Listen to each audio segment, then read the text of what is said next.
இந்த பாசிச பாஜக அரசு பொறுப்பேற்றவுடன் அவர்கள் சொன்ன வார்த்தை வளர்ச்சி வளர்ச்சி வளர்ச்சி, இதை மட்டும்தான் சொல்லிட்டே இருந்தாங்க. நம்ம ஊர்ல ஆயா வடை சுட்ட கதையை நம்ம கேட்டிருப்போம். பருப்பு வடை, ஆம வடை, கீரை வடை, இன்னும் பல வடை. ஆனா பாஜக சுடுறது எல்லாமே வாயால வடை, அதுவும் வளர்ச்சி என்கின்ற வடை. வளர்ச்சி வளர்ச்சின்னு சொல்லி இந்த நாட்டை எங்க கொண்டு போய் வச்சிருக்காங்கன்னு சொன்னா, ஒவ்வொரு துறையா இன்னைக்கு எல்லாத்தையும் வித்துட்டாங்க.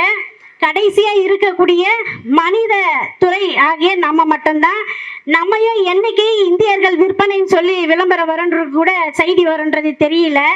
இன்னைக்கு எடுத்திருக்கக்கூடிய கணக்கெடுப்புல 2023 உலக அளவில் 125 நாடுகள் பட்டியலில் இந்த நாட்டில் அதிகமாக பசி பட்டினியால் வாடக்கூடியவர்களுடைய எண்ணிக்கையில இந்தியா எத்தனாவது இடத்துல இருக்குதுன்னா 111வது இடத்துல இருக்கு. இந்த சாதனையை மகத்தான செய்த பெருமை நம்முடைய பிரதமர் நரேந்திர மோடிக்கு மட்டும்தான் உண்டு. அதுவும் 2022 எடுத்த அந்த கணக்கெடுப்புல 107வது இடத்துல இருந்தது.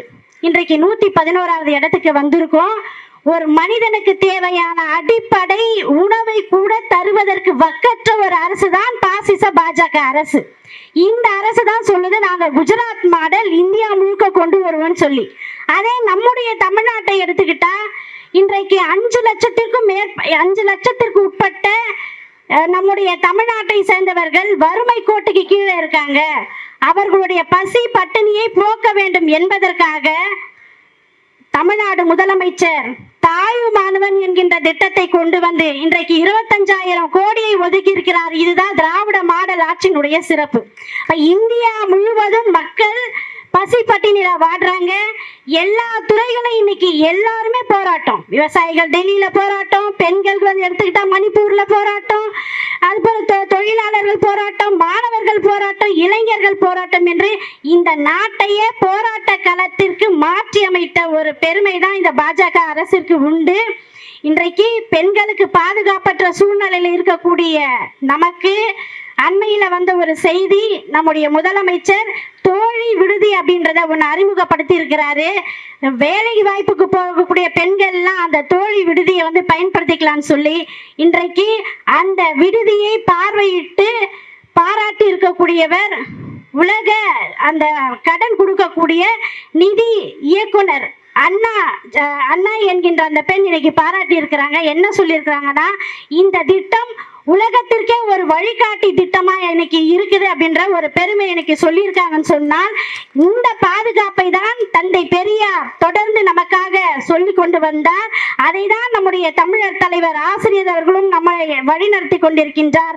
இந்த பாதுகாப்பு தமிழ்நாட்டு பெண்களுக்கு கிடைத்த இந்த பாதுகாப்பு இந்தியாவில் இருக்கக்கூடிய அத்தனை பெண்களுக்கும் கிடைக்க வேண்டும் என்று சொன்னால், இந்த திராவிட மாடல் அரசினுடைய திட்டங்கள் இந்தியா முழுவதும் பரவ வேண்டும்.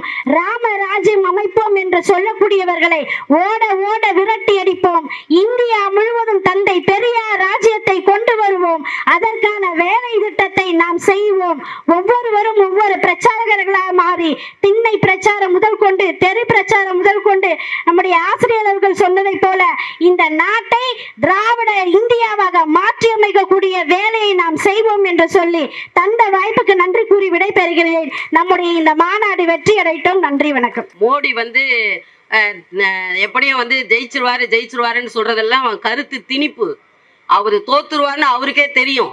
தெரிஞ்சதுனால தான் என்ன பண்ணாருன்னா, இந்தியா கூட்டணின்னு வச்ச உடனே இந்தியன் எவிடன்ஸ் ஆக்டையே மாத்திட்டாரு. அவர் இந்தியில பேரை மாத்திடுறாரு. குற்றவியல் சட்டத்தையும் இந்தி சமஸ்கிருத பேர்ல மாத்திடுறாரு. இந்தியன் பீனல் கோட் இருக்கு பாருங்க, இந்திய தண்டனை சட்டத்தையும் என்ன பண்றாரு, இந்தியான்னு வந்தாவே வேண்டாம் அப்படின்னு சொல்லிட்டு எல்லாத்தையும் இந்தி சமஸ்கிருதத்துல மாத்திட்டாரு. அவருக்கு இந்தியா கூட்டணி வெல்லும் என்பது அவருக்கு தெரியும். G20 மாநாடுல ஒரு இந்தியாவினுடைய பிரதமர் உட்கார்ந்து பேசுகிறார் என்று சொல்லாமல், பாரதத்தின் பிரதமர், நாம எங்கேயாவது வெளிநாட்டுக்கு போனா என்ன கேட்பாங்க, யூ ஆர் கமிங் ஃப்ரம் இந்தியான்னு தான் கேட்பாங்க. பாரதத்துல இருந்தா வரான்னு கேட்கிறாங்க. அப்படி கேட்பதில்லையே. இந்த பிரதமர் இப்படி ஒரு கோமாளித்தனமான ஒரு ஆட்சியை நடத்தி கொண்டு மற்றவர்கள் நம்மை கேலி செய்யக்கூடிய அளவிற்கு கொண்டு வந்திருக்கிறார். இளைஞர்களுக்கு 2000 கோடி வேலை வாங்கி தரேன்னாரு. 15 லட்சம் உங்க பேங்க்ல கொட்டோன்னாரு. கேஸ் விலை சும்மா இறக்குறேன் அப்புறம் ஏத்துறேன், உங்களுக்கு மானியம் தரேன்னாரு. எதுவுமே வரதில்லை இப்ப எங்கேயுமே. எல்லாரையும் கேட்டு பாருங்க. யாராவது பேங்க் அக்கௌண்ட்டுக்கு கேஸ் வருதான்னு கேட்டா, கேஸோட அந்த மானியம் வருதான்னு கேட்டா இல்லைன்னு சொல்லுவாங்க. அந்த அளவுக்கு உயர்த்தி விட்டார். அது மட்டுமல்ல, இவர் இன்றைக்கு பாத்தீங்கன்னா 237 நீதிபதிகள் இன்றைக்கு நியமனம் ஆகியிருக்கிறார்கள். அவர்கள் எல்லாம் மிகவும் குறைந்த, அதாவது பழங்குடியின மக்களை சார்ந்தவர்கள், அதே நேரத்தில் சலவை தொழிலாளியினுடைய மகன், இப்படி பல்வேறு வகையை சார்ந்தவர்கள், ஒடுக்கப்பட்டவர்கள், பிற்படுத்தப்பட்ட மக்கள் எல்லாம் இன்றைக்கு நீதிபதியாக வந்திருக்கிறார்கள் என்று சொன்னால் அதற்கு யாருடைய உழைப்பு? திராவிடர் கழகத்தினுடைய உழைப்பு, திராவிட தலைவர்களுடைய உழைப்பு. அவர்கள் இல்லை என்று சொன்னால் நான் இங்கே நின்று பேசிக் கொண்டிருக்க முடியாது என்பதுதான் நிதர்சனமான உண்மை என்பதை நாம் புரிந்து கொள்ள வேண்டும். எனவே சமூக நீதி வெல்ல வேண்டுமே என்று சொன்னால் பாசிச ஆட்சி, இந்த மோடியினுடைய வித்தை முடிவுக்கு வர வேண்டும் என்று சொல்லி வாய்ப்புக்கு நன்றி பாராட்டி விடைபெறுகிறேன். நன்றி, வணக்கம். அந்த வீடியோ பகிரும் போதெல்லாம் பாருங்க, திராவிட மாடல் அரசினுடைய ஆட்சியில் கோவிலுடைய அவலத்தை பாருங்க, இந்து மக்களே பாருங்க திராவிட மாடல் ஆட்சி கோவில்களை உடைக்கிறது, இந்துக்களே பாருங்க திராவிட மாடல் ஆட்சி இந்துக்களுக்கு எதிரானது அப்படின்னு பரப்புறானுங்க. ஆனா உடைக்கிறது யாரு? ஒன்றிய அரசு. சரி, ஒருவேளை மாநில அரசு அந்த கோவிலில் ஏதேனும் கை வைத்திருந்தால், மாநில அரசு ஏதேனும் அந்த கோவிலுடைய சிறு சிறு பகுதியில் உடைத்திருந்தால், அண்ணாமலையும் நம்ம எச்ச ராஜாவும் சும்மா இருந்திருப்பாங்களா? உடைப்பாங்கல்ல.